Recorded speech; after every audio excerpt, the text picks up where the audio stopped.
কেউই এই প্রশ্ন তুলছে না। যার বাবার নাম আছে 2002 সালে যার বাবার নাম আছে, তার ছেলে বা মেয়ের নাম এখন কেন ডিলিটেড, সে ট্রাইব্যুনালে যাবে কেন? কেউ প্রশ্ন তুলছে না। যে লোকটির নাম 2002 আছে তার নাম এখন ডিলিট হলো কী করে, সে ট্রাইব্যুনালে যাবে কেন?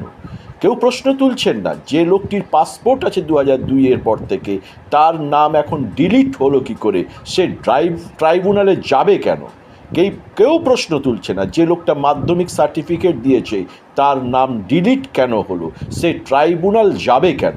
কেউ প্রশ্ন তুলছে না। যে লোকটাকে হিয়ারিংয়ে ডাকাই হয়নি তার নাম ডিলিট হলো কী করে, সে ট্রাইব্যুনালে যাবে কেন? কেউ প্রশ্ন তুলছে না। কারো বাবা মায়ের নাম অ্যাকসেপ্টেড, ছেলে মেয়ের নাম ডিলিট কী করে হয়, সে ট্রাইব্যুনালে যাবে কেন?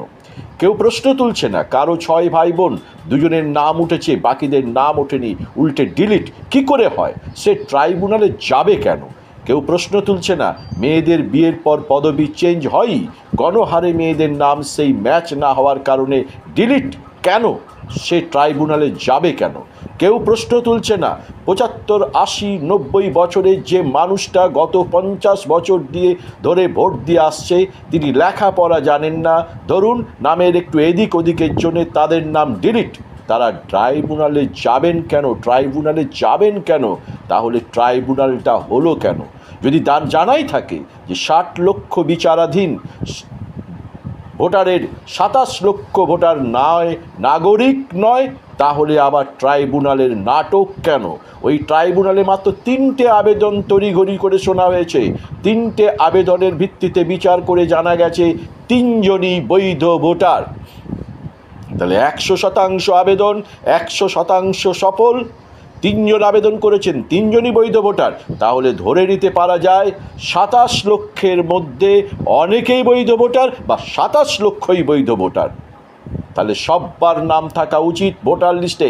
ইনফ্যাক্ট ওই নির্বাচন কমিশনের প্রথম শর্তই তো ছিল 2002 সালের ভোটার তালিকাতে নাম থাকা বা তাদের বাবা মা দাদু দিদা ঠাকুমার নাম থাকা। তো আছে তো এই 27 লক্ষ ভোটার, তো সেই 2002 ম্যাপড ভোটার অথবা লিঙ্কড ভোটার। এই বিতর্ক নিয়ে বারবার সতর্ক করেছি আমরা, কিন্তু দেখছিলাম মূলধারার রাজনৈতিক দল গা বাঁচিয়ে যাচ্ছে। এই বৃত্ত থেকে বেরিয়ে এসে মুখ্যমন্ত্রী জানালেন প্রয়োজনে উনি আবার যাবেন সুপ্রিম কোর্টে। দিল্লি থেকে এক বন্ধু বলল সেরনি ফির দাহারগি। হ্যাঁ, খবরটা শুনেই এটা ছিল দিল্লিবাসীর এক বন্ধুর প্রতিক্রিয়া। আরেকটা বাস মিস করলো সিপিএম, আরেকটা বাস মিস করলো রাহুল, আবার ঠিক সে সময়ে বাসটা ধরে ফেললেন মমতা। 27 লক্ষ ভোটারের অধিকার ফিরিয়ে আনার লড়াইয়ে নামছেন মমতা। পারুন বা না পারুন, তিনি লড়াইয়ে নামছেন। দেশের কোনো আইনে এদেরকে বাদ দিয়ে নির্বাচন হতেই পারে না। দেশের প্রত্যেক আইন জানা মানুষজন যখন এই কথা বলছেন, তখন হাঁচি কাশি টিকটিকি নিয়ে যে উকিল বাবুরা যে ন্যাড়াবাগচির দল হত্যে দিয়ে পড়ে থাকে আদালতে, তারা চুপ করে বসে রইলেন। এই শতাব্দীর সবচেয়ে বড় স্ক্যাম এই 27 লক্ষ নির্বাচককে বাদ দেওয়া। কাজেই বড় রাজনৈতিক দলের রুখে দাঁড়ানো উচিত ছিল সিপিএমের, কংগ্রেসের, কিন্তু তারা দাঁড়ালেন না।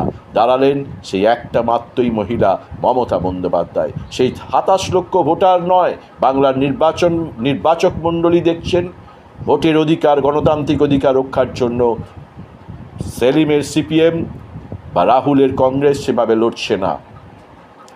তাহলে আবার রাজনীতিটা পরিষ্কার হয়ে গেল। রাজনীতিতে মমতাই এগিয়ে, সেলিম রাহুলের থেকে অনেক অনেক যোজন ক্রোশ এগিয়ে। তিনি বিরোধিতার সময় বোঝেন, রাস্তায় নামার সময় বোঝেন এবং রাস্তাতে নামতে জানেন। তিনি লড়লে বাংলার মানুষ দেখছেন, যাদের নাম বাদ গেছে, যাদের নাম বাদ যায়নি, যারা চূড়ান্ত হয়রানির মুখে পড়েছেন, যাদের বাড়িতে আত্মহত্যা করেছেন, তাদের ভোট কিন্তু সেলিম শুভেন্দু রাহুলে নয়, যাবে মমতায়।